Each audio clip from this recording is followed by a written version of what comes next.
วันนี้ผมจะมาบอกว่าอีสกิทตัวเนี้ยทำมันได้อะมันไม่ใช่ของปลอมเว้ยแต่เนี่ยบอกว่าคนเฟกผมแต่มันเป็นของจริงนะเดี๋ยวผมพอมารีวิวเลยของจริงเดี๋ยวผมมาของจริงไม่ใช่ของปลอมเดี๋ยวเราจะมารีวิวผมลืมบอกผมไม่ช่วยต่างชาตินะสกิลแดนมันสามารถเดินได้2 รอบใช่ไหมอันนี้ก็เดินได้2 รอบสกิล1เป็นการยิงไอ้นี่ก็ยิงเหมือนกันชาวของปลอมสกิลนะเนี่ยมันสามารถเหมือนไอ้เนี่ยอะไรนี่ไงผมก็ทำได้ไม่ใช่การตัดต่อนะผมไม่มีผู้ตัดต่อผมไม่มีคนเดียวเลยห้องไม่มีใครตัดต่อเลยตัดต่อเปิดพอมาดูดีกว่า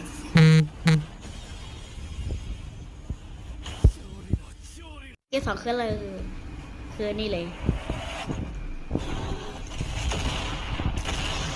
โอเคถ้าตีกระสานไม่ได้มันต้องมีเพื่อนมาช่วยแต่ผมว่าคนเดียวยิงเหมือนเดิมใช่ไหมก็ใช้เป็นยูนิโอเคเอ็นเดียวได้เป็นของจริงเลยที่หายไปนะเพราะไม่ได้ติดบอกโคตร